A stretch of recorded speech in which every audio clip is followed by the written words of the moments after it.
Baik Bapak Ibu sekalian yang berbahagia, di subuh hari ini saya ingin menyampaikan untuk kita semua, mudah-mudahan bisa kita ambil pelajaran dari satu hadis baginda Nabi Muhammad sallallahu alaihi wasallam.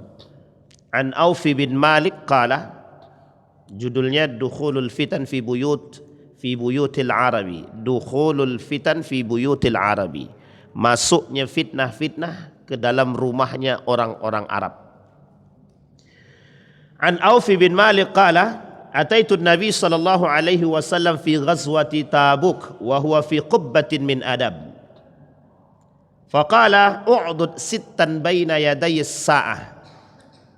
Kata Nabi dalam hadis ini dari Auf bin Malik berkata, aku mendatangi baginda Nabi Muhammad sallallahu alaihi wasallam dalam perang Tabuk, bukan ketika berperang tapi sebelum mulai berperang, atau dalam perang Tabuk itu setelah sedang beristirahat.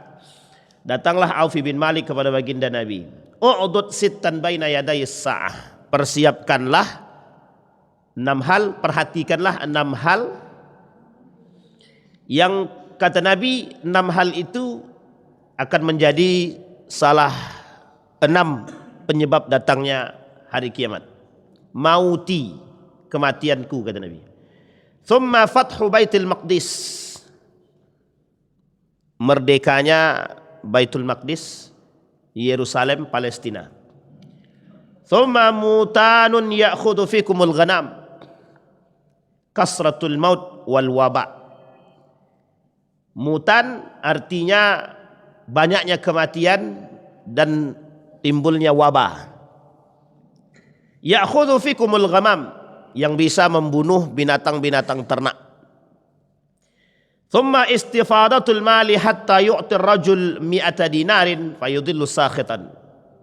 Kemudian melimpah ruahnya harta sehingga ketika diberikan kepada seseorang mereka menolaknya. Thumma fitnatun la yabqa baitun minal arabi illa dakhalathu. Kemudian fitnah yang masuk ke rumah orang-orang Arab. Thumma hudnatun takunu bainakum wa baina bani asfar fayaghdiruna fayatunakum tahta 800 ghayatan wa tahta kulli ghayatin 12,000. Nanti muncul perperangan di antara kalian. Kemudian satu di antara setiap kabilah-kabilah itu memiliki banyak kelompok. Dalam satu kelompok itu mereka memiliki setidaknya ada 10.000 hal atau 10.000 prajurit. Hadis ini diriwayatkan oleh akhrajahul Bukhari fi kitab al-jizyah, bab ma yahdar minal ghadar, yang perlu diperhatikan dalam lari daripada perperangan. Gharibul hadis, makna yang aneh dalam hadis tersebut adalah mutanun. Mutanun itu artinya kata para ulama kasratul maut, banyaknya mati. Kata Nabi dalam hadis yang lain, al-haraj, kasratul haraj. Al-haraj itu al-qatlu. Al-qatlu itu al-khabath. Jadi dalam istilah bahasa Arab ada namanya al-haraj, kesusahan, perangan, pertikaian. Itu bahasa hadis itu disebut dengan al-haraj. Dalam satu riwayat yang lain kata Nabi, justru Nabi juga bilang secara frontal, bukan frontal sih, lebih detail. Kata Nabi, la taqumus saa'ah hatta tazhar al-qatlu. Al-qatla, tidak akan terjadi hari kiamat sampai terjadi pembunuhan, kata Nabi. Tapi dalam riwayat yang lain kata baginda Nabi, tidak akan terjadi hari kiamat sampai al-haraj bainakum, akan terjadi al-haraj. Ulama menterjemahkan atau mentafsirkan makna al-haraj itu al-qatlu, pembunuhan, kemudian pertikaian, perpecahan, permusuhan, semua persoalan itu masuk dalam kalimat kesusahan-kesusahan itu dalam al-haraj. Ghayatun ay rayatun, bendera yang nanti menjadi pegangan umat muslim dalam perperangan. Baik, fawaidul hadis. Qala al-mala' 'ala al-qari qauluhu thumma fitnatun, ada kalimat fitnah baliyatun azimah. Kalau bahasanya balaun musibatun. Balaun musibah. Allahumma dfa'anna al-bala wal waba wal fakhsha wal fitan ma dhahara minna wa ma batan. Jadi istilah baliun kata para ulama itu artinya bala. Nah, tapi kalau fitnah itu saking banyaknya bala, saking banyaknya musibah, maka disebut baliyatun azimah. Besar, persoalan masalah musibah yang besar. Qila hiya al-muqattal al-maqtul wal muqattal wal muqattil. Tapi dalam hadis ini awalnya bercerita tentang terbunuhnya Utsman ibn Affan, salah satu pembuka fitnah. Jadi ketika Umar bin Khattab wafat, fitnah terbuka, Utsman bin Affan menjadi, kalau bahasa kasarnya, tumbal fitnah setelah Umar itu adalah Utsman. Ini kalau kita bicara sejarah ya, bicara sejarah. Jadi sejarah itu di dalam beberapa hadis, termasuk persoalan hadis fitan itu, orang yang pertama kali menghadapi fitnah itu ya Utsman bin Affan. Fitnah yang dihadapi oleh Utsman bin Affan itu bukan fitnah biasa, tapi fitnahnya sudah luar biasa. Pembunuhan yang sadis itu terjadi pada Utsman bin Affan. Meskipun Umar bin Khattab, tapi yang paling sadis adalah pada Utsman bin Affan, setelahnya, wa ma ba'daha, dan setelahnya. Baik Bapak Ibu, wa inna ma khassal Arab li syarafi wa qurbiha. Tapi kemudian disampaikan setelah terjadinya pembunuhan terhadap Utsman ibn Affan, mati atau wafatnya Utsman ibn Affan, la yabqa baitun minal arabi illa dakhalathu. Setelah terbunuhnya Utsman ibn Affan itu, fitnah itu mulai masuk ke dalam rumahnya orang-orang Arab sampai hari ini. Apakah ini dikhususkan untuk orang Arab? Nanti kita lihat. Wa qila al-murad bi buyuti abi. Kata para ulama, maksud daripada dakhala ila dakhalathu, yang dimaksud oleh para ulama masuknya fitnah ke rumah orang Arab itu, kata para ulama, dakhalathu ala ummatihi, masuknya ke rumah umatnya Nabi Muhammad. Sampai di sini bisa dipahami tuh maksudnya Bapak Ibu. Ini penjelasan sederhana. Wa inna ma khassal Arab, tapi kenapa kok di dalam kalimat ini dikhususkan untuk Arab? Li syarafiha wa qurbiha. Kedekatan, kemudian karena kemuliaan. Maksudnya bagaimana? Nabi tinggal di Mekah dan Madinah, orang Arab. Sehingga kedekatan orang Arab dengan agama seharusnya lebih kuat. Itu yang pertama. Yang kedua, kemuliaan orang Arab li syarafin Nabi. Jadi kemuliaan orang Arab itu karena kemuliaannya baginda Nabi Muhammad sallallahu alaihi wasallam. Pertanyaannya adalah, kalau memang orang Arab ini mulia, mengapa kok fitnah masuk ke situ? Bahasa istilah kasarnya begini. Kalau rumah orang Arab dimasuki oleh fitnah, yang dekat dengan Nabi, yang dekat dengan khususiyatu ar-Rasul, yang dekat dengan kenabian, yang dekat dengan kearaban, yang tempat datang pertama sekali Islam, bagaimana dengan tempat-tempat yang lain? Itu istilahnya. Bisa dipahami ya? Jadi istilahnya adalah kalau Arab sudah masuk fitnah, otomatis tempat yang lain begitu. Otomatis gitu. Bahasanya begitu. Kalau di Arab itu nanti fitnahnya besar, di luar Arab jauh lebih besar. Karena sumbernya di situ. Sumber keislaman yang rusak di situ, maka di tempat lain mesti rusak. Itulah bahasa istilahnya begitu. Jadi disampaikan oleh para ulama, wa innama khassal Arab. Dikhususkan untuk Arab itu, kata para ulama, hanya li syarafiha wa qurbiha, sebagai kiasan bagi yang lain. Tetapi di dalam riwayat yang lain juga ada Nabi sampaikan dalam kitab tentang kekhawatiran Nabi tentang orang-orang Arab. Apa sebab kekhawatiran Nabi tentang orang-orang Arab? Salah satu di antaranya adalah ketika Nabi berbicara, hadis ini diriwayatkan oleh Hudzaifah. Ketika Hudzaifah dengan Nabi duduk bersama, kemudian Nabi berkata kepada Hudzaifah, ketika Zainab, ketika Nabi masuk ke rumah Zainab, kemudian Nabi menyampaikan, kata Nabi kepada Zainab, la ilaha illallah. Jadi Nabi masuk rumah Zainab. Zainab ini Zainab binti Jahshin. Zainab binti Jahshin ini adalah istri baginda Nabi, yang termasuk salah satu di antara sekian banyak istri Nabi yang rajin, yang baik, yang suka menasehati, memberikan nasihat, begitu juga yang suka ikut berperang, yang suka menyiapkan peralatan-peralatan perang, yang suka membantu. Namanya Zainab binti Jahsy. Ketika Nabi masuk ke rumah Zainab, la ilaha illallah kata Nabi.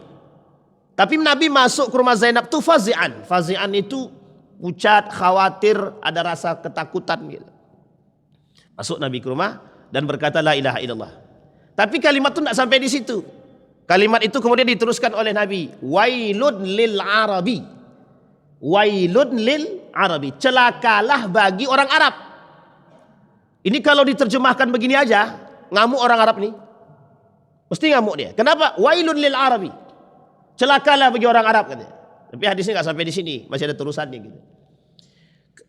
Kenapa Nabi bilang wailun lil arabi? Celakalah bagi orang-orang Arab. Nah, Arab di sini oleh para ulama diterjemahkan Jaziratul Arab. Jaziratul Arab. Jazirah Arab. Jazirah Arab itu mana saja?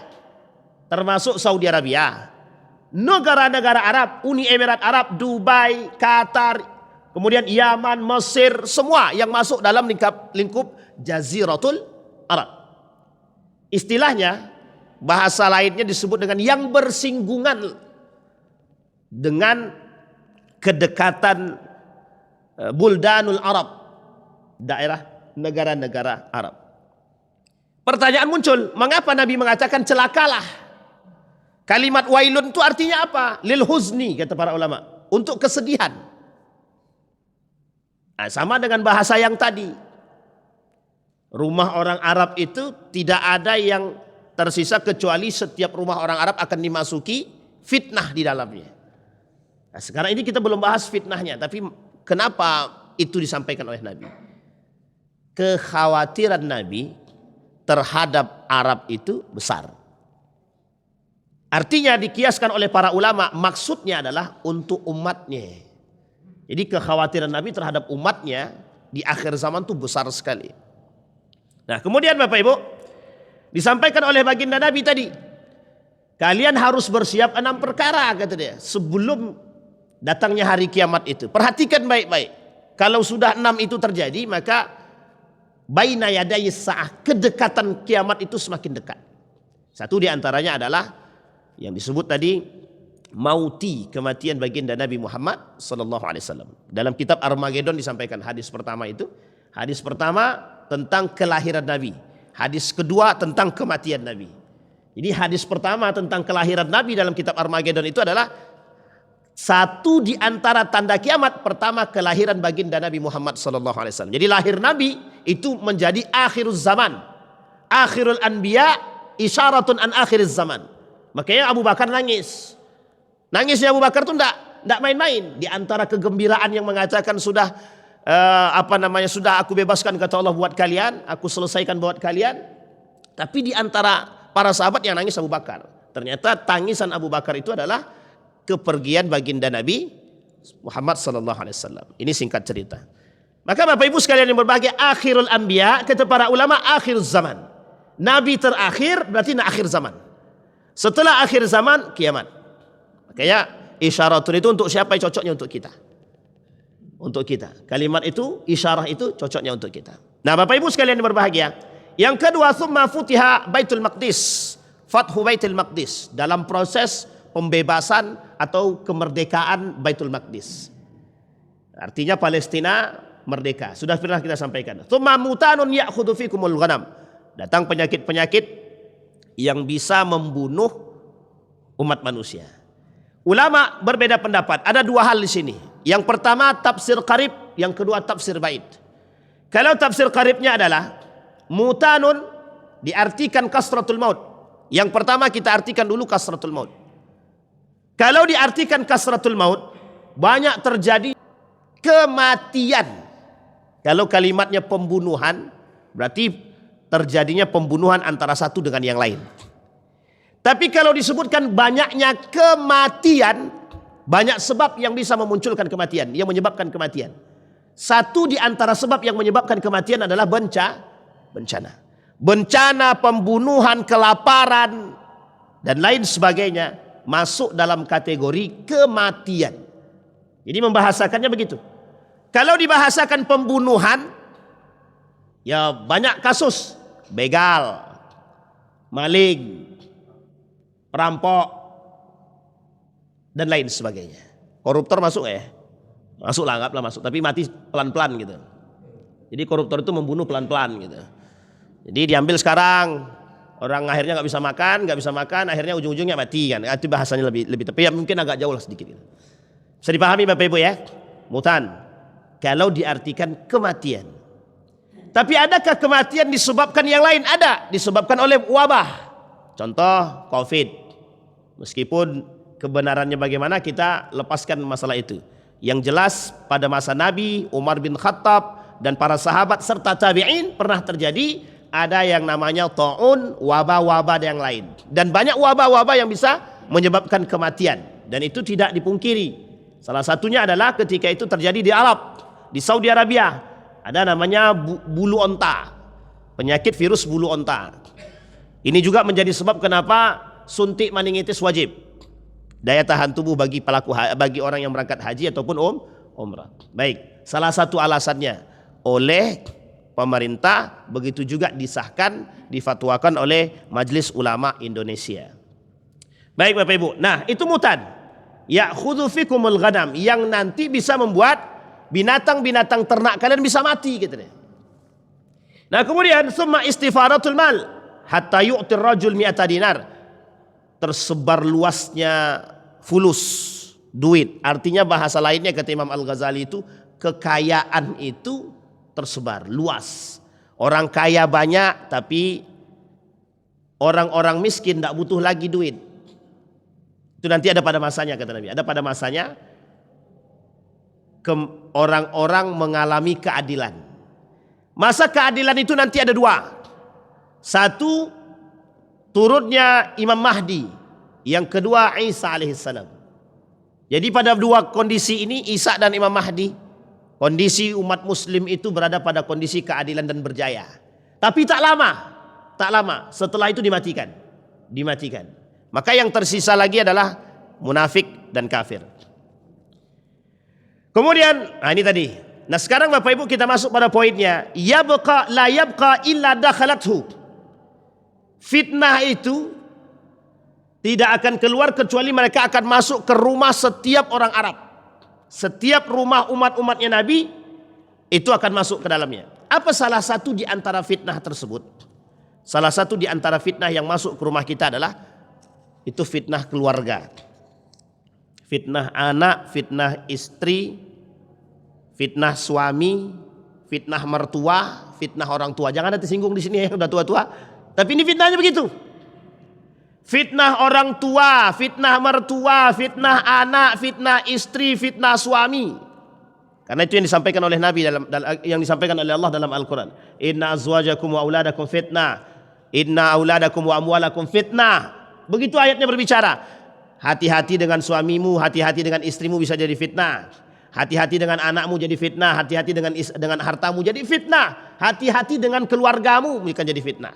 Pertanyaannya adalah muncul. Fitnah apa yang dimaksud oleh Nabi? Kita lihat Pak. Baitul Arab. Di rumahnya orang-orang Arab. Kita ambil satu masa kita kaitkan dengan keadaannya Utsman bin Affan. Setelah baginda Nabi meninggal, naik Abu Bakar.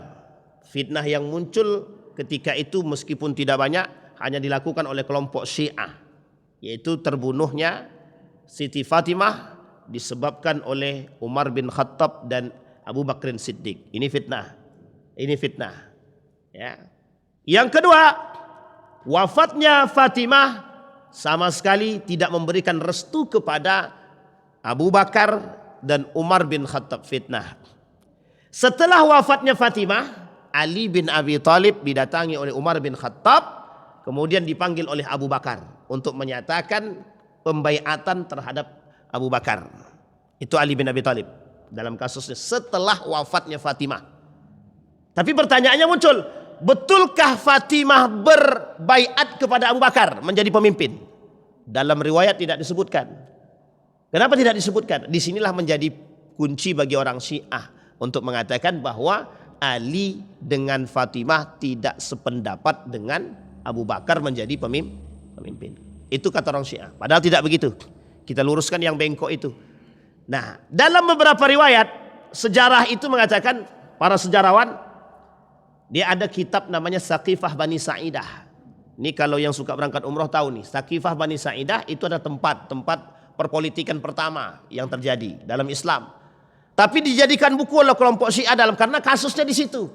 Kasusnya adalah perebutan tahta oleh Abu Bakar terhadap keluarga baginda Nabi yang seharusnya menurut mereka layak naik jadi pemimpin itu adalah Ali. Tapi kenapa diambil? Nah, itulah makanya dibuat judul bukunya Saqifah Bani Sa'idah. Karena kejadiannya di Saqifah Bani Sa'idah, tak jauh dari di sebelah kanannya Masjid Nabawi. Kembali kepada cerita.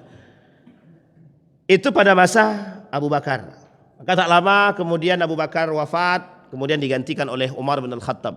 Kesepakatan dua kabilah. Kesepakatan dua kelompok besar Muhajirin dan Ansar yang terdiri di dalamnya juga masih ada Aus dan Khazraj sebagian. Jadi istilah sejarah itu sebenarnya unik. Mengapa ini disampaikan dalam hadis Nabi untuk memberikan penjelasan yang lebih kepada umat muslim bahwa kelak Nabi sendiri mengetahui akan terjadi pertikaian yang sengit di antara tubuh umat muslim. Salah satunya itu. Baik. Kemudian Umar bin Khattab. Ketika Umar bin Khattab, Huzaifah pernah berdiskusi dengan baginda Nabi. Salah satu penyebab terbukanya fitnah itu adalah ketika wafatnya Umar bin Khattab. Fitnah yang keluar bagaikan air dari keran itu.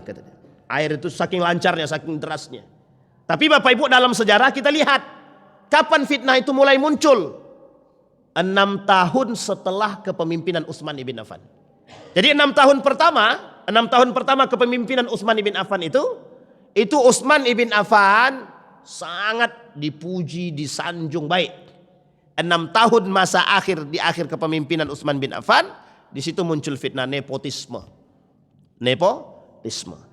Muncul fitnah lagi tuduhan terhadap mengotak-atik Al-Quran, merusak Al-Quran. Al-Quran sebagian ayat dihapus oleh Utsman ibn Affan. Yang ketiga muncul korupsi. Yang keempat ketidakadilan. Sehingga kasusnya adalah Bapak Ibu ketika Umar bin Khattab mengganti seorang gubernur di Basrah itu yang dilalah kebetulan gubernur tersebut masih ada hubungan dengan Utsman ibn Affan. Mereka tidak setuju, itu dijadikan tidak setuju pemilihan tersebut, dianggap Utsman ibn Affan ini nepotisme. Padahal Bapak Ibu kalau kita mau merujuk kepada keyakinan dan kebaikan, tidak mungkin sekelasnya Utsman ibn Affan itu orang yang setiap malamnya menghatamkan 2 kali baca Al-Quran, 2 kali khatam Al-Quran setiap malam dalam sholatnya, setiap malam 2 kali khatam. Siapa yang bisa satu malam itu 2 kali khatam? Boro-boro 2 juz, tidak usah lah, Al-Baqarah aja satu malam. Itu udah pengkor kaki kan gitu. Tapi Bapak Ibu dalam kitabnya At-Tibyan fi Adab Hamalatil Quran itu memang betul. Ada orang yang bisa menghatamkan Al-Quran 1 hari 1 malam itu 1 kali. Jadi 1 hari 1 kali. Itu sebenarnya biasa. Ada orang yang bisa menghatamkan sahabat Nabi 1 hari 1 malam 8 kali. 4 kali di siang hari, 4 kali di malam hari. Khatam Al-Quran 8 kali, 8 kali, 1 hari 1 malam. Pertanyaannya bagaimana? Nah, itu pandai-pandai mereka lah. Tapi pernah dicoba Bapak Ibu. Ada seorang mahasiswa Universitas Islam Madinah itu, kalau saya tak salah itu, pernah beliau mencoba menghatamkan Al-Quran 1 hari itu, 1 hari 1 malam 1 kali. Jadi selama Ramadan itu 30 kali dia khatam, setiap malam dia khatam. Setiap malam. Itu seperti yang dibuat oleh Temboro kalau saya tak salah ya. Dalam Ramadan mereka menghatamkan setiap malam 30 juz. Itu Masya Allah, itu gimana berkahnya Pak. Jadi kalau negara kita ini diisi dengan begitu memang enak, nikmat gitu kan. Para koruptor itu dibawa untuk diajak berdiri dari pagi sampai dari malam sampai subuh gitu kan untuk sholat. Wah itu kayaknya tobat dia kayaknya tuh. Insyaallah. Bisa dipahami Bapak Ibu. Sekarang kita kembalikan Bapak Ibu. Utsman bin Affan. Tuduhannya itu. Nah, saya sudah pernah ceritakan di sini tentang terbunuhnya Utsman bin Affan, sudah saya ceritain, Pak. Tapi Nabi mengatakan dalam hadis begini, kata para ulama, merujuk kepada pemahaman para ulama itu, yang disebut dengan fitnah itu apa? Apakah karena kematian itu? Tidak. Sebab terbunuhnya Utsman ibn Affan. Ternyata Bapak Ibu, sebab terbunuhnya Utsman ibn Affan itu adalah fitnah syahwat. Ini sering saya sampaikan Bapak Ibu, hati-hati. Yang namanya fitnah ini tak lihat dia, Pak. Mau dia alim ulama sekalipun, fitnah ini tetap masuk. Mau dia alim ulama sekalipun, dia tetap masuk. Kita ambil contoh. Nabi bilang dalam riwayat yang lain gini, kata Nabi. Kata baginda Nabi Muhammad sallallahu alaihi wasallam, Huzaifah berkata, sami'tu Rasulullah sallallahu alaihi wasallam yaqul, ya'ti fi akhir zaman. Akan datang satu masa di akhir zaman, kata Nabi, qaumun hudatsaul asnan. Hudatsaul asnan ini nanti kita bahas. Sufahaul ahlam yaquluna min khairi qaulil bariyah yamruquna minal islam kama yamruqu sahma minar ramiyah la yujawizu imanuhum hanajirahum fa aina ma laqitumuhum faqtuluhum, kata Nabi. Ingat kalimatnya, faqtuluhum fa inna qatlahum ajrun liman qatalahum yaumal qiyamah. Kita lihat, Pak, apa maksud hadis ini. Kata baginda Nabi, akan datang satu masa di akhir zaman kaumun hudatsaul asnan. Siapa hudatsaul asnan tersebut? Hudatsaul asnan itu orang yang pandai berbicara tapi mohon maaf. Kalau bahasa kasar kita sekarang ini begini. Banyaknya khutbah, sedikitnya fuqaha. Banyaknya penceramah, sedikitnya yang faqih, yang alim. Yang kata Dr. Mustafa Umar itu, yang takut dengan Allah itu sedikit, tapi yang pandai ceramah itu banyak, katanya. Nah, gitulah bahasanya. Itu kata beliau. Nah, kemudian Bapak Ibu, apa yang disebut dengan sufahaul ahlam? Al-juhala, orang bodoh. Dha'ful atau dha'iful ukul, lemah akal. Bisa dipahami Bapak Ibu ya? Jadi lemah akal. Nah, ini yang dimaksud. Nah, kata Nabi, tidak akan terjadi hari kiamat sampai, atau akan datang satu masa di akhir zaman sampai muncul kaumun hudatsaul asnan. Mulut mereka lancar berbicara, tapi tidak ada yang takut dengan Allah. Gitu. Ini kalau kita berbicara. Pertanyaannya adalah, pada masa Utsman ibn Affan hidup, ini sahabat Nabi. Sahabat Nabi. Pertanyaannya muncul, apakah tidak ada orang yang mengerti agama? Ada enggak yang mengerti agama? Ali bin Abi Thalib masih hidup. Ali bin Abi Thalib masih hidup. Sahabat Ibnu Umar masih hidup.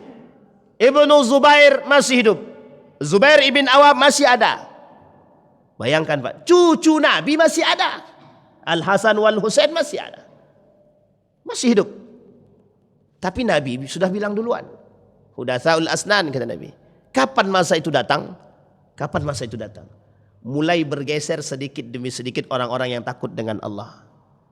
Rata-rata hari ini orang mengatakan takut dengan Allah dalam lisan, tapi tidak takut dengan Allah dalam hati. Itu yang dimaksud. Oh, kalau dibilang takut dengan Allah, takut. Tapi kalau pokoknya kau nanti akan kutuntut di hari kiamat, ya udah silahkan. Gitu aja. Tidak ada rasa takut sama sekali. Oh, ini banyak yang suka, mohon maaf, yang suka nipu-nipu. Kalau kita gitu kan, kalau orang dulu digitukan, besok di akhirat aku tantang, aku tunggu, aku jadi saksi. Orang takut, Pak. Sekarang enggak, biasa aja deh. Mau tuntut-tuntutlah, kata dia. Jadi biar banyak yang masuk, kata dia. Bisa dipahami Bapak Ibu ya? Nah, apa maksudnya? Yaqul min qaulil bariyah. Mereka akan berkata perkataan-perkataan. Di dalam riwayat yang lain disampaikan, mereka mengatakan sesuatu yang tak pantas untuk diucapkan, yang memang tak layak bagi mereka untuk mengucapkan. Artinya bukan mereka yang berhak untuk mengucapkan. Baik. Kemudian kata Nabi, yamruquna minal Islam, mereka keluar daripada Islam. Kama yamruquna sahma minar ramiyah, seperti keluarnya anak panah daripada busurnya. Kemudian kata Nabi, la yujawizu imanuhum hanajirahum, tidak akan keluar iman mereka itu daripada tenggorokan mereka nih. Maksudnya itu cuma sampai di sini, enggak sampai ke dalam. Fa aina ma laqitumuhum faqtuluhum. Kalau kalian bertemu dengan mereka di akhir zamannya apa? Kemudian fa inna qatlahum ajrun liman qatalahum yaumal qiyamah. Bagi mereka di hari kiamat kata Allah yang membunuh seperti itu mereka mendapatkan pahala. Dilakukan oleh Ali bin Abi Thalib pada masanya. Khawarij. Bisa dipahami Bapak Ibu? Murji'ah. Baik, sekarang kita lihat Pak, yang disebut dengan fitnah kata Nabi tadi. Berarti apa fitnahnya yang masuk ke rumah orang-orang? Fitnah yang pertama adalah ilmu mereka menjadi fitnah bagi mereka. Pertanyaannya apa khusus bagi orang Arab? Tidak semua Pak. Bagi orang alim fitnahnya adalah ilmu mereka sendiri, yang disetir oleh hawa nafsu mereka sendiri. Orang alim menjadi fitnah di akhir zaman terberat kata Nabi. Lebih berat daripada datangnya Dajjal itu sendiri. Nanti Dajjal datang. Tapi kata Nabi yang lebih berat daripada yang paling aku khawatirkan daripada Dajjal bukan persoalan Dajjal. Ulama su. Ulama su. Ini kenapa Ustaz ini tiba-tiba bilang begitu di pagi ini gitu. Karena memang begitu. Ini penting Pak. Karena ini orang sedikit membicarakan ini biar kita bicarakan. Karena biar kita nih paham betul. Kita buka baik-baik. Pelan-pelan kita buka. Karena yang banyak menggiring orang untuk dalam kesesatan tuh ini du'atun ila abwabi jahannam kata Hudzaifah bin Yaman. Du'atun ila abwabi jahannam. Du'at ila abwabi jahannam. Sampai disampaikan demikian. Kemudian disampaikan oleh baginda Nabi Muhammad sallallahu alaihi wasallam, du'atun ila abwabi jahannam. Ada duat yang mengajak manusia ke dalam neraka jahannam. Kita lihat karakternya Bapak Ibu. Kemudian disampaikan oleh Nabi, apa karakter du'atun ila abwabi jahannam yang menjadi fitnah bagi orang alim yang berada di rumah mereka? Yang pertama kata para ulama merujuk kepada hadis Nabi tadi, anna qulubahum qulubas syayatin. Hati mereka itu adalah hatinya syaitan. Fi jasmani insin. Dalam diri dia ada namanya qulubis syayatin. Tahu Bapak Ibu qulubis syayatin itu apa? Hati-hatinya syaitan. Kalau Dr. Adyan Husaini membuat tulisan begini, wahai orang-orang yang mengerti, jangan kalian jadikan manusia-manusia ini berperilaku seperti iblis. Tahu maksudnya? Iblis percaya Tuhan tapi menentang syariat Islam. Ini maksudnya begini. Kata beliau, wahai para siapapun di antara kalian, jangan ajak manusia untuk memiliki karakter iblis. Apa karakter iblis itu? Percaya kepada Allah tapi menentang syariat Islam. Banyak enggak yang begini tuh? Nah, itu fitnah yang disebut. Maka kata Nabi, fitnah yang masuk ke dalam keluarga kita itu adalah percaya kepada Allah tapi menentang ajaran Islam. Kita ambil contoh. Apa salah satu model, salah satu perbuatan yang menentang ajaran Islam? Adalah melanggar syariatnya. Contohnya adalah tidak puasa. Misal, ada umat muslim tidak puasa berarti dia melanggar syariat Islam. Umat muslim tidak puasa dengan sengaja ya, dengan sengaja. Tidak bayar zakat, melakukan riba, korupsi, semua mak. Itu artinya adalah mereka sedang melanggar. Tapi ada yang lebih berbahaya daripada hal tersebut. Persoalan akidah. Yang dimaksud oleh Nabi dalam fitnah yang terberat itu bukan persoalan hanya fitnah ekonomi, tapi ada yang disebut dengan fitnah akidah yang menjadi persoalan yang paling berat di akhir zaman. Keluarlah kalimat itu dalam kitab Daqaiqul Akhbar, ummati ummati ummati. Itu dia Bapak Ibu. Bisa dipahami Bapak Ibu. Sekarang kita lihat kasus yang sama. Di kondisi yang sama. Kenapa Nabi mengatakan ummati ummati ummati? Saking takutnya Nabi dengan umatnya di akhir zaman itu, apa yang ditakutkan oleh Nabi? Dukhul apa? Al-fitnah fi buyutil mu'minin. Masuknya fitnah ke dalam rumahnya orang-orang beriman.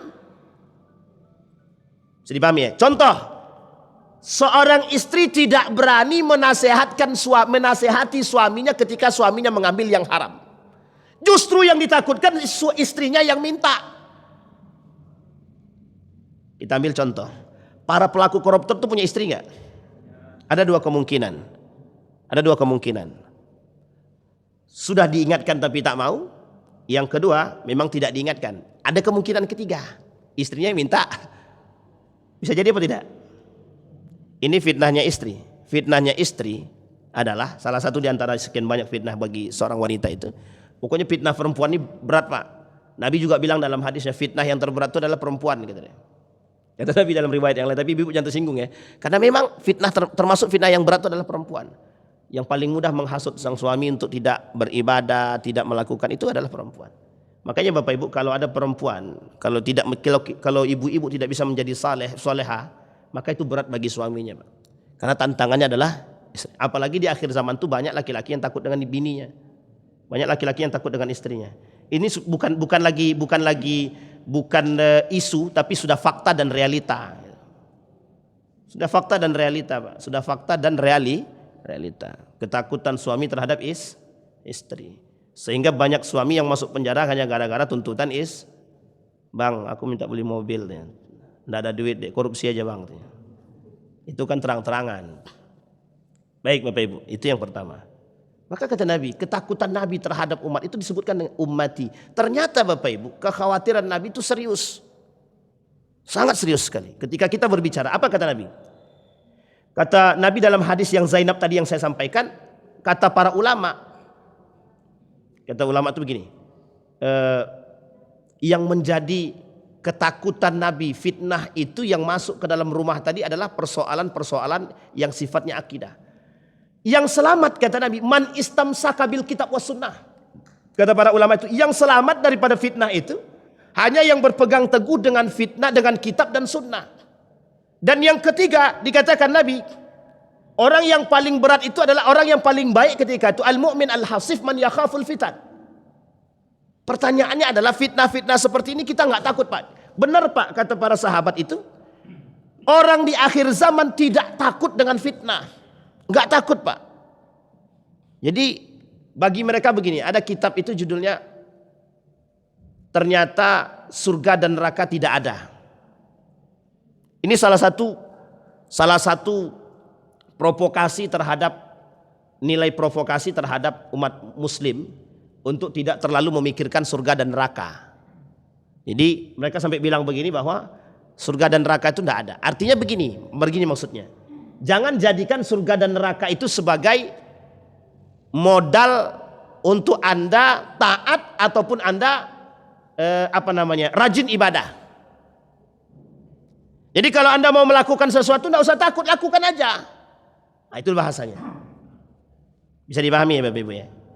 Jadi sama seperti ketika para kaum liberal itu tidak takut ketika mereka mengatakan Al-Quran itu makhluk, Al-Quran itu ciptaan dan lain sebagainya. Mereka nggak takut. Nah, inilah alasannya Bapak Ibu. Baik. Sekarang Bapak Ibu kita lihat fitnah yang lain yang masuk ke dalam rumah selain daripada fitnah perempuan, fitnah suami, Pak. Ada suami yang justru mohon maaf bukan mengajak istrinya menjadi orang yang solehah, tapi justru kufar. Kufar di sini kufur kepada Allah.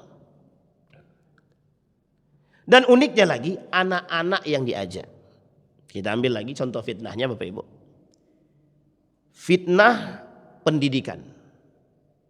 Dr. Adyan Husaini termasuk yang fokus pada perang pemikiran yang ada kaitannya dengan persoalan pendidikan yang kelak di akhir zaman menjadi fitnah.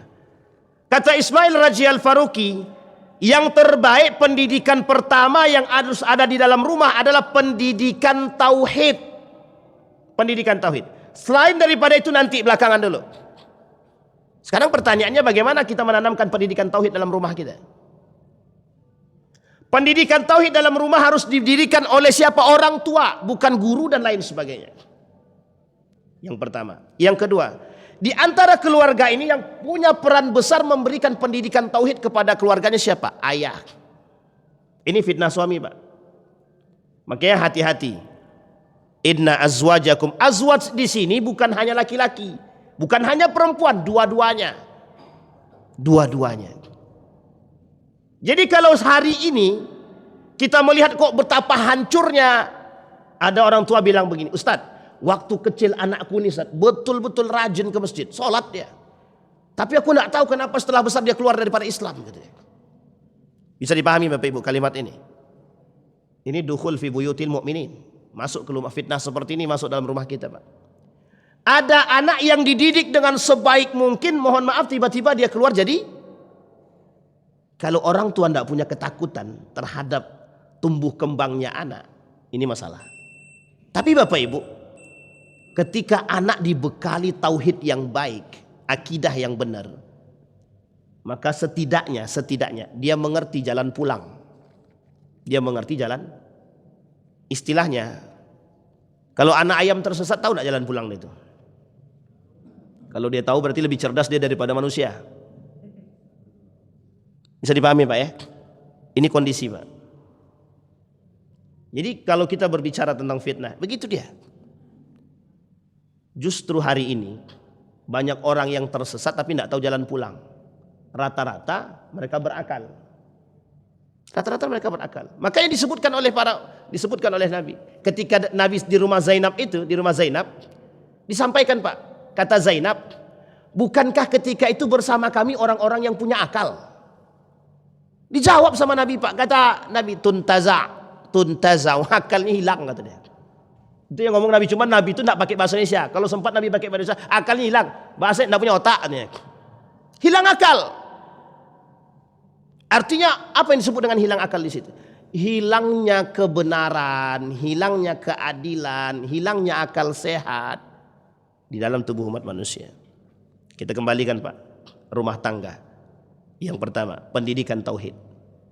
Pertanyaan kita adalah kembali kepada diri kita masing-masing. Seberapa besar pendidikan tauhid yang kita berikan kepada anak? Kita ambil contoh. Kita ambil contoh adalah di rumah anak-anak itu sebelum makan kita suruh doa. Betul ya Bapak Ibu ya? Tapi ketika anak-anak itu belajar kita katakan begini, kalau kau tidak belajar keras sungguh-sungguh kau tak akan cerdas. Hilang pendidikan tauhid kita. Tapi akhlak dan etikanya dapat. Akhlak dan etikanya dapat. Tapi pendidikan tauhidnya hilang Pak. Hilang. Ini istilahnya Pak.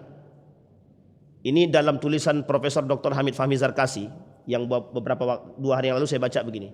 Ada namanya Averroisme. Averroisme itu gini ceritanya. Ada umat manusia yang sangat menjunjung tinggi Ibnu Rusdi. Averroes itu Ibnu Rusdi. Menjunjung tinggi Ibnu Rusdi. Sehingga terjadi perbandingan antara Timur Tengah dengan Barat. Orang Barat bisa berkembang karena mereka mengikuti pemikiran Ibnu Rusdi. Orang Timur bisa runtuh itu karena mengikuti pemikiran Imam Ghazali. Sehingga terjadi pertikaian Timur dan Barat Pak. Ini sebenarnya diskriminasi gaya berpikir. Meskipun realitanya begitu. Tapi pertanyaannya adalah perkembangannya dari sisi apa? Bisa dipahami Bapak Ibu ya? Perkembangannya dari sisi apa? Inilah yang dibahasakan oleh beliau Averroisme. Jadi Bapak Ibu, ketika orang-orang yang perlu dipahami lagi, ketika Ibnu Rusdi menjadi pegangan pemikiran orang Barat yang kemudian nilai agama diselewengkan, itu penyebab rusaknya Eropa itu. Sehingga mohon maaf Pak, dalam rumah mereka itu, kalau Anda tidak belajar, Anda bodoh, itu saja. Bisa dipahami Pak? Harusnya dalam rumah kita bukan begitu. Kalau bisa dalam rumah kita mengkomparasi dua-dua ini Pak. Bukan mengkomparasi ya, mengkombinasikan dua-duanya. Baik itu Imam Ghazalinya, begitu juga Ibnu Rusdinya. Artinya Bapak Ibu, menanamkan akidah dalam rumah tangga kita tidak harus menghilangkan atau tidak harus membatasi bagi mereka belajar fisika, kimia, kedokteran. Tapi yang menjadi poin utama itu, kata Dr. Adian Husaini, yang pertama, kata Samsudin Arif itu, yang pertama yang harus dididik bagi mereka adalah pendidikan tauhid. Ini saya sampaikan biar tidak menjadi fitnah bagi kita. Yang punya anak-anak kecil masih bayi, masih ada kesempatan untuk memberikan pendidikan. Kalau anaknya sudah tua, sudah menikah, masih ada sampai dia mati. Jadi orang tua, Bapak Ibu, kalau ada istilah begini, orang tua itu lepas tanggung jawab kalau anak sudah nikah. Jangan Pak, jangan salah paham. Yang dimaksud lepas setelah nikah itu apa? Ini bahasa cukup merusak. Bagi saya cukup merusak. Kenapa? Orang tua sampai anak tu mati tak boleh melepaskan anaknya. Tak boleh. Sekalipun dia sudah menikah. Tidak ada lepas tangan orang tua terhadap anak sekalipun dia sudah menikah. Tanggung jawab agama bagi anak dari dia lahir sampai dia mati. Kecuali orang tuanya mati duluan. Sebelum dia mati harus bekalin dulu anaknya, Pak. Benar, Pak. Mohon maaf Bapak Ibu, fitnah yang masuk dalam istilah khianat bagi orang tua ini, Pak. Fitnahnya orang tua yang paling besar adalah ketika anaknya keluar daripada akidah yang benar. Dan mohon maaf, fitnah ini menjadi fitnah bagi orang tua yang kelak ketika mereka ternyata tidak diberikan pendidikan tauhid, Anda semua, kita semua dianggap sebagai pengkhianat oleh Allah. Pengkhianat. Bisa dipahami, Pak? Sekarang pertanyaannya, kita melihat kasus, Pak. Kita lihat kondisi. Bobroknya akhlak dalam dunia pendidikan hari ini, rusaknya keilmuan. Anak-anak hari ini persoalannya ini bukan persoalan sederhana, Pak. Mohon maaf kalau Bapak Ibu memandang urusan hari ini anak-anak, oh Anda tak bisa matematika terserahlah, Anda nggak bisa sholat ya udah terserahlah. Dalam dunia pendidikan, sekolah dan lain sebagainya. Saya mengambil saya ambil perbandingan begini. Tapi saya tak sebutkan nama sekolahnya. Ada satu sekolah bertaraf internasional. Tarafnya internasional, bukan sekolah muslim. Yang kedua, ada sekolah Islam. Tapi tidak asrama. Tidak asrama, tarafnya juga internasional. Bapak Ibu, kita lihat ya. Dalam dua pendidikan ini, dalam dua sekolah lembaga ini, yang paling menonjol, mohon maaf, yang paling menonjol itu yang non-Islam. Sekolah kafir. Mahal, taraf internasional, tapi berkualitas secara akademik. Yang kedua, mahal, taraf internasional, jauh Pak perbedaannya dari sisi sainsnya. Pertanyaannya lah, dari sisi agamanya bagaimana? Sama Pak. Bisa dipahami? Kalau sekolah Islam yang non asrama, Anda tidak bisa memberikan pendidikan agama yang lebih baik, kita nilainya di mana? Secara sains kita kalah, secara agama kita jauh kalah. Artinya mohon maaf Pak, kasarnya lebih baik tidak ada kan? Kalau kita tidak bisa lebih unggul secara sains dari orang lain, kita lebih unggul agama daripada yang lain. Artinya jalan keselamatan lebih jelas. Ini bahasa kasarnya begitu. Bahasa kasarnya. Ini bukan dikotomi ya, bukan dikotomi. Tapi kenyataannya begitu, faktanya begitu. Akhirnya apa yang dijunjung tinggi itu? Itulah yang dijunjung tinggi hari ini oleh Amerika, oleh Eropa, bahwa anak-anak kita harus bisa secerdas yang pernah sampai ke bulan. Siapa dia itu? Siapa yang pernah sampai ke bulan? Bisa dipahami Bapak Ibu ya. Ini poin penting Pak bagi kita sekarang. Jadi kalau orang tua mengatakan aku mau lepas tangan, pokoknya setelah kau menikah terserah. Mohon maaf Pak, bobroknya di situ. Sudah hari ini kita kesulitan memberikan pendidikan kepada mereka. Beberapa waktu yang lalu, ini saya menyaksikan sendiri Pak, menyaksikan sendiri.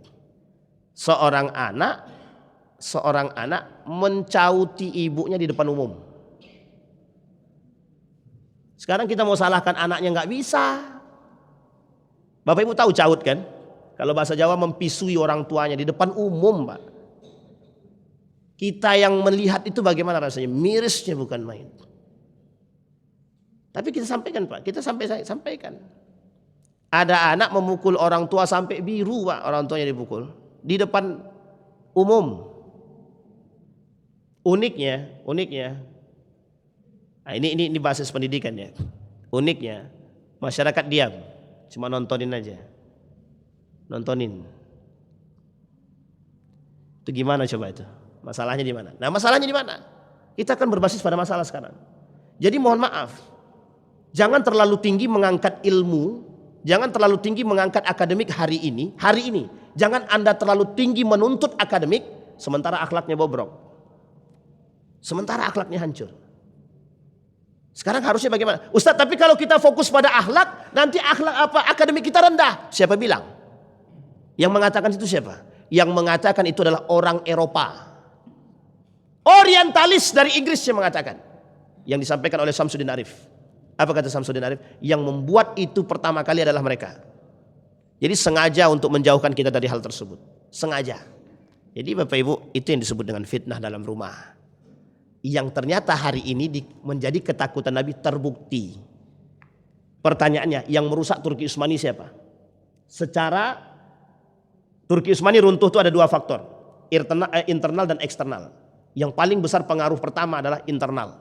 Sekarang pertanyaannya, apa pengaruh internal pertama yang menjadi fitnah bagi Turki Utsmani ketika itu? Sekolahnya anak-anak ini ke dunia sekuler pada masanya. Dan mereka benci untuk sekolah ke Timur Tengah.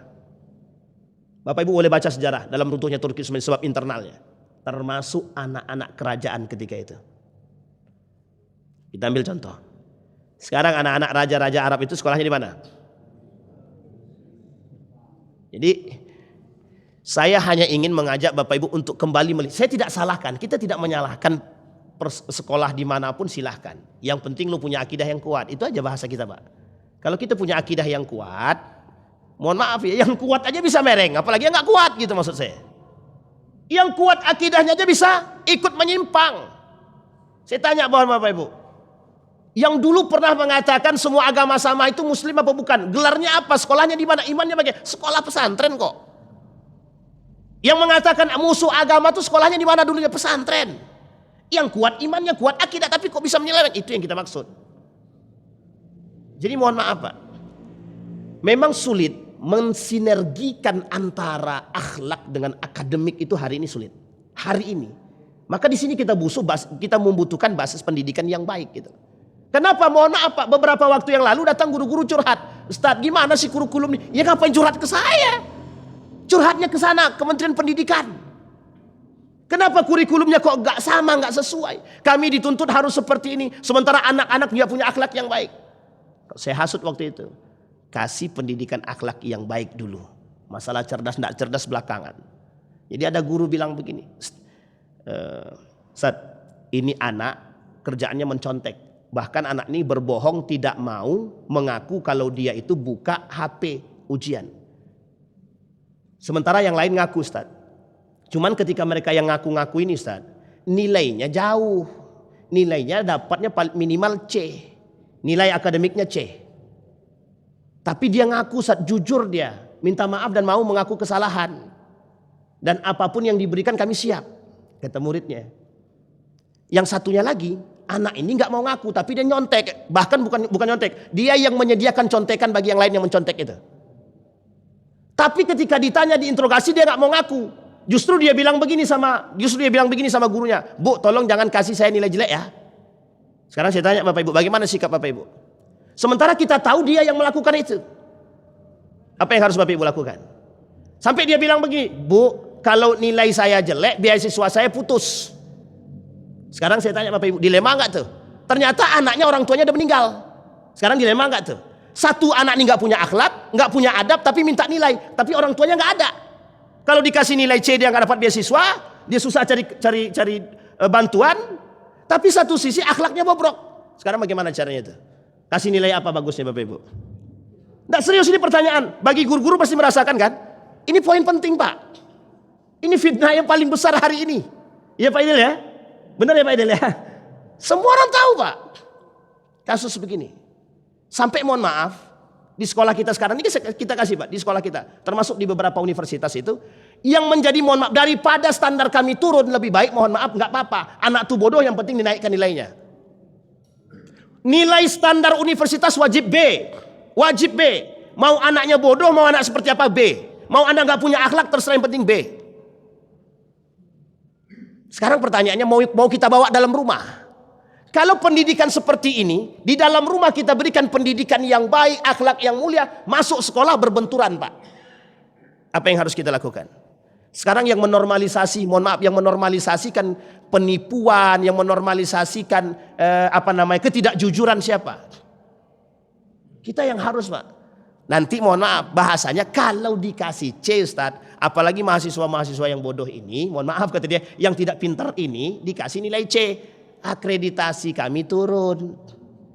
Bisa dipahami Bapak Ibu bahasa ini? Inilah yang disebut dengan mohon maaf kapitalisme dalam universitas.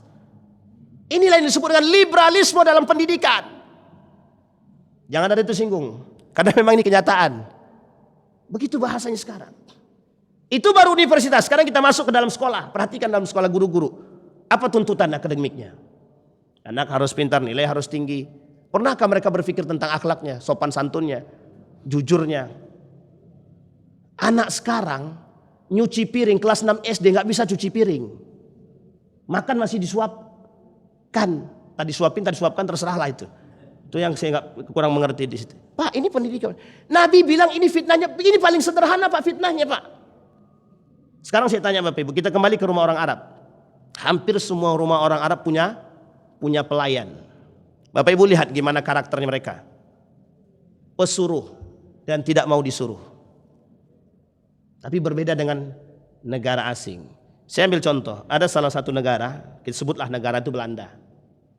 Satu ketika anak kawan saya sekolah di situ. Dia videokan, divideokannya, dikirimnya sama saya video tersebut. Semua anak-anak yang asli sana itu ketika bertemu dengan gurunya tidak ada yang salaman. Ketika anaknya dia nih ketemu dengan gurunya tadi salaman, cium tangan, nangis gurunya. Jawab gurunya langsung, belum pernah ada yang mencium tangan saya kecuali anak ini. Akhirnya apa Pak? Dia bilang mulai besok semua anak-anak kita cium tangan. Satu pendidikan yang sangat sederhana sekali yang bisa kita temukan. Meskipun bagi kita itu biasa Pak, bagi mereka itu hal yang sangat luar biasa.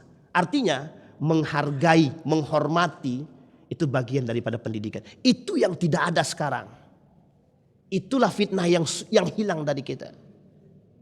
Bayangkan Pak, kalau kita membicarakan persoalan menghormati dan menghargai, harusnya tidak ada istilah perayaan Natal bersama. Kalau ada bahasa menghargai dan menghormati, tidak ada istilah perayaan Natal ini pendidikan yang lain. Bisa dipahami Pak ya? Tidak ada istilah doa bersama. Ya agama masing-masing, doa masing-masing. Tidak perlu masukkan dalam kurikulum, tidak perlu dimasukkan dalam pendidikan. Setiap orang punya pendidikan dan kurikulum masing-masing, silahkan lakukan. Bisa dipahami sampai di sini Bapak Ibu? Baik. Ini satu di antara sekian banyak fitnah yang dikhawatirkan oleh Nabi. Nah Bapak Ibu, dampaknya apa? Inilah yang disebut oleh para ulama sedikit demi sedikit berkurangnya nilai. Nah nilai-nilai yang berkurang sedikit demi sedikit inilah yang kelak menyebabkan kerusakan. Akhirnya apa? Manusia lebih penting ilmu daripada kata Imam Al-Ghazali. Disinilah bahasa perperangannya Pak. Jangan terlalu meninggikan akhlak, rendahkan akademik, akhirnya rendah. Enggak Pak, tidak. Yang paling bagus itu adalah mensinergikan antara nilai akademik dengan nilai harusnya tidak ada ketimpangan. Semakin tinggi semakin berakhlak itu sebenarnya. Semakin tinggi ilmu seseorang semakin berakhlak, semakin tinggi akhlaknya semakin tawaduk dia. Bukan semakin sombong. Harusnya tingkat kriminal semakin rendah. Tinggi tingkat pendidikan kita, harusnya semakin tingkat kriminalnya semakin tinggi, semakin rendah. Kenapa semakin tinggi ilmu semakin berakhlak semakin tawaduk? Tidak ada yang mau melakukan kriminal seharusnya. Pertanyaannya missnya di mana? Masalahnya di mana? Gitu. Bisa dipahami Bapak Ibu ya? Baik, ini maka kata Allah dalam Al-Quran, makna yang sangat dalam itu ku anfusakum wa ahlikum nara. Satu. Yang kedua kata Nabi, kita rujuk kepada kitab Daqaiqul Akhbar tadi. Ini yang disebut oleh Nabi ummati sampai 3 kali. Ketakutan Nabi yang paling besar terhadap umatnya adalah masuknya umatnya ke dalam neraka. Itulah bahasa hadis Nabi. Aku tarik dia mau masuk. Aku tarik dia mau masuk. Aku tarik dia masuk. Alantaklah. Kan begitu. Nabi sudah capek narik kita Pak. Jangan masuk neraka. Kita masuk juga. Jangan masuk neraka. Kata masuk juga, jalan lagi. Itulah bahasa istilah Nabi. Rajulun istauqada nara. Ada laki-laki menghidupkan api, tiba-tiba binatang melata datang mendekati, ditarik sama laki-laki tersebut, jangan, tapi dia tetap masuk. Itulah permisalan Nabi dengan hal tersebut, kata Nabi, dengan umatnya yang disampaikan oleh Nabi dalam hadisnya. Bisa dipahami sampai di sini Bapak Ibu ya? Kita mulai dari diri kita sendiri. Kata-kata A'agim itu dari dulu sampai sekarang tetap cocok itu. Dimulai dari diri sendiri, dimulai dari yang paling kecil, artinya dalam rumah tangga kita. Kalau tak bisa skala besar, kita coba dalam skala yang kecil. Itu pun yang sangat berat bagi kita, tapi kita coba di akhir zaman. Perjuangan. Mudah-mudahan ada manfaat bagi kita semua. Mudah-mudahan bisa kita ambil ilmu, mudah-mudahan bisa menjadi pedoman bagi kita dalam rumah tangga kita khususnya, insya Allah menjadi keluarga yang sakinah mawaddah warahmah, yang takut kepada Allah. Amin ya rabbal alamin. A'udzu billahi minasyaitonir rajim. Bismillahirrahmanirrahim. Hamdas syakirina hamdan naimin, hamdan yuwafi ni'amahu wa yukafi'u mazidah. Ya rabbana lakal hamdu kama yanbaghi li jalali wajhikal karim wa 'azimi sultanik. Allahumma faqihna fid din wa 'allimna ta'wil. Allahumma ighfir lana dhunubana wa dhunuba walidina warhamhuma kama rabbayana shighara. Allahumma a'inna ala dzikrika wa syukrika wa husna ibadatik. Allahumma ighfir lahum warhamhum wa'afihim wa'fu anhum wa akrim nuzulahum wa wasi' madkhalahum waj'alil jannata mathwahum ya rabbal alamin. Rabbana ظلمنا أنفسنا وإن لم تغفر لنا وترحمنا لنكونن من الخاسرين. اللهم انصر من نصر الدين واخذل من خذل المسلمين. اللهم اختمنا بحسن الخاتمة ولا تختمنا إلا بحسن الخاتمة. اللهم اجعل القرآن العظيم ربيع قلوبنا ونور صدورنا وجلاء أحزاننا وذهاب همومنا وغمومنا. اللهم اجعل القرآن حجة لنا ولا حجة علينا يا رب العالمين. ربنا آتنا في الدنيا حسنة وفي الآخرة حسنة وقنا عذاب النار والحمد لله رب العالمين. السلام عليكم ورحمة الله وبركاته.